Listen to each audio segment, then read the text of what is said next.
В 1954 году, 14 сентября, я участвовал в Тотских войсковых учениях с применением ядерного оружия, где изделия, так мы в будущем будем называть бомбы, ракеты, торпеды с ядерной боеголовкой. Бомба была, конечно, значительно больше хиросимской. Войска были отведены от эпицентра, так что никто ничего, никаких изделий не сбрасывал непосредственно над участниками. Но, тем не менее, через 2 часа 46 минут, примерно через 3 с лишним часа, мы были в 800 метрах от эпицентра.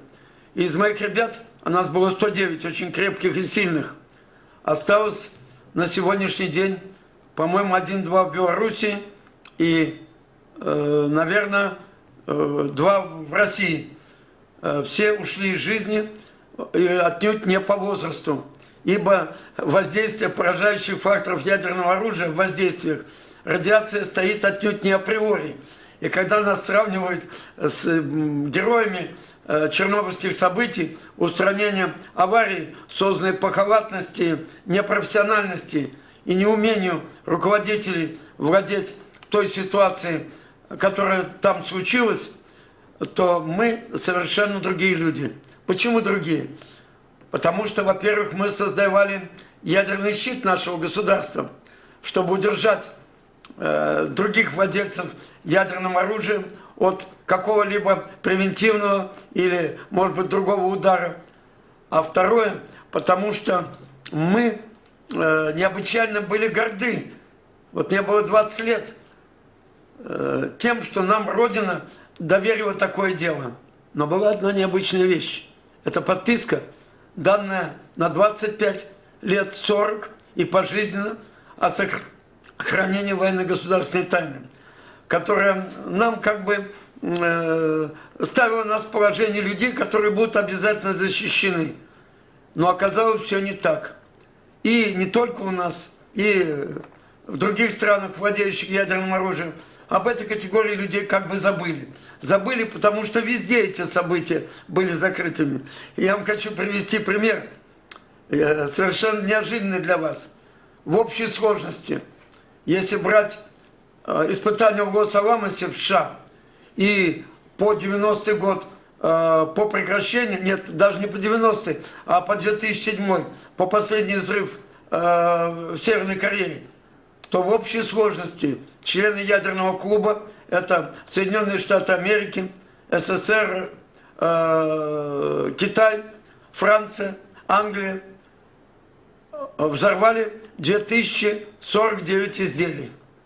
Причем одно изделие до сих пор неизвестно, оно было взорвано над Индийским океаном в период моратория в 1972 году. Цифры эти весьма необычные, потому что о них никто никогда не пишет. Но есть еще одна особенность. Вот смотрите, перед вами сидит 78-летний человек, у которого с 20 лет за плечами 70 госпитализаций, 9 операций, из них 5 на глазах и 1 онкологическая. И порядка, здесь в зале мои товарищи по оружию находятся, и вот порядка 50 уходов из жизни с полной потерей сознания. Но это не дает мне права молчать и не успеть рассказать вам то, что было совершенно закрытым и необычным. Сегодня, как никогда, очень важно удержать мир, ядерный, неядерный, от любого вида распространения ядерного оружия. Ибо что получается? Что мы можем на сегодняшний день делать абсолютно все. Даже, предположим, ядерное оружие. Многие страны к этому готовы. Но управлять воздействием поражающих факторов совершенно невозможно. Где радиация стоит отнюдь не априори, а на первом месте ударная волна с инфразвуком, как наконечником или как последствие, которые вызывают фибрилляцию на уровне мембраны клетки. Поэтому крысы, мыши, собаки, кошки, овцы, коровы, лошади, верблюды и даже насекомые погибали мгновенно. На втором месте электромагнитное излучение. 300 тысяч метров в секунду. Представляете скорость движения? Поэтому у меня к вам большая просьба. С сегодняшнего дня переставайте пользоваться сотовыми телефонами, вредя здоровью и своим близким, особенно детям, и себе то же самое. Далее световое, тепловое излучение. Далее сейсмика, когда земля буквально проваливается под тобой. Ну и радиация. Я не только непосредственный участник, а я получивший воздействие и проживший страшно тяжелую жизнь. Так же, как и мои многие товарищи, которые сегодня нет рядом. За испытание ядерного оружия на Тотском полигоне, учения с применением ядерного оружия, были назначены на 14 сентября. От геометрического эпицентра видимого войска были отведены примерно на 4,5 километра. Наше подразделение, момент взрыва, он свершился 9 часов 34 минуты, находилось примерно в 7 километрах, не примерно, а точно 754 метров от эпицентра. 9 часов 34 минуты. Взрыв. Сначала земля начинает качаться в амплитуде деревенских качелей. И здесь сидящий со мной рядом подполковник блиндаже, а там был блиндаж устроен с накатом вровень с землей в целях того, чтобы ничто не мешало, ничто не вызвало какие-то изменения, вызванные ударной волной. А на вентилятор мы положили камень примерно пудов на 20. Ну, булыжник или валун даже скорее. И вот начинает качаться земля. Потом вдруг она как бы проваливается под тобой. Вы знаете, вот уходит из-под ног полностью. Поэтому пережившим землетрясение я вполне их понимаю и сочувствую им. Далее раздается треск. Треск такой силы, где даже несравнимо с треском при громе, когда молния, когда гроза, он тебя пронизывает, разрезает насквозь. И ты не знаешь даже, что с тобой происходит. Потом у нас была специальная аппаратура, блиндаж слегка осветился каким-то голубоватым светом. И когда через 40 минут мы вышли, а случилось так, что мы получили проникающую радиацию, ибо вот эта туча, часть облака, прошла буквально над нашим блиндажом. И хотя жертвами никакими испытаний мы не являемся. Еще раз повторяю, что мы участники событий, которые участвовали в ядерной войне без противника. Почему ядерной войне? А потому что ни одно из владельцев ядерным оружием государств, военные, гражданские лица, ученые, не могут управлять воздействием поражающих факторов ядерного оружия, о котором я вам сказал. И любое воздействие в зависимости от вашей генетики, от вашей силы, здоровья, бывшего, современного обследования, лечения, может сказаться весьма неожиданно. Самое сложное случилось позже.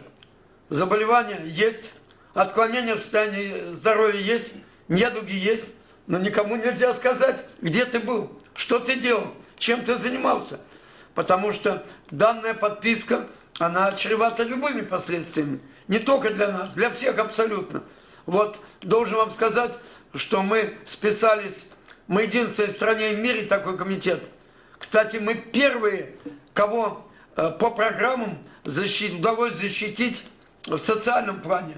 Хотя немножко 122 закон отбросил наши льготы, но мы продолжаем биться. Хотите верьте, хотите нет. Но я с своими товарищами по оружию прошел 1300 кабинетов для того, чтобы, первое, добиться признания. Второе, чтобы добиться того, чтобы нас учли как людей, которые должны быть социально и медицински защищены. И далее для того, чтобы были награждены 3287 ветеранов подразделения особого риска, так мы себя назвали, награждены по представлению нашего комитета, где все представления подписывал сам, награждены орденом мужества. Из моих рук получили эти ордена. 174 медали ордена за заслуги перед Отечеством второй степени, что тоже немало. Но пока награждение прекращено, представление тоже, поскольку мы не можем, чтобы из одного и того же взвода, роты, расчета, экипажа один был награжден орденом мужества, а другому дали какую-то медаль. В нашем возрасте испытать такое морально-этическое, даже наоборот не этическое, отрицательное воздействие невозможно. И мы продолжаем биться и каким-то образом утверждать свои права. Воздействие поражающих факторов, которые приводят к ужасным разрушениям. Потому что мы лично видели мгновенно выкипевшие водоемы. Как вы думаете, какая температура при взрыве? 1,5 миллиона градусов. В какие сроки происходит взрыв? В 1 100-миллионную долю секунды. Более того, могу вам сказать, что воздействие поражающих факторов, вот самых первых, мы их называем малоизученными, инфразвука, электромагнитного излучения, там вообще в 1/17 миллионную долю секунды. Поэтому это все должно стать предметом обсуждения каждого. И Ирану производство реакторов ни к чему. Это дело государств, которые делают его под себя. И вряд ли кто-нибудь может сказать, что нам надо сегодня производить эти двигатели. Другое дело, это атомные электростанции. Они могут существовать в любом государстве. Германия отказалась. Но сказать сегодня кому-то о том, что Иран производит ядерное оружие, мы открыть не можем. Таких прямых сведений нет. И об этом надо говорить, я уже повторяюсь несколько, с огромной осторожностью. Потому что обвинение в чем-либо есть сопротивление. Обвинения должны зиждаться только на прямых факторах. Казалось бы, их можно засечь только тогда, когда будет испытано. Но к этому, тому, чтобы испытать и создать, надо тщательно готовиться. Поэтому мы должны сегодня действовать в этих вопросах политико-дипломатическим путем. Любые утверждения, они могут быть голословны. И к этому мы должны соблюдать в мире то, что нам удается делать сейчас и с Соединенными Штатами Америки. Соблюдать стабильность. Чем чаще будут встречаться эксперты разных стран, тем скорее мы предотвратим любое применение и распространение ядерного оружия.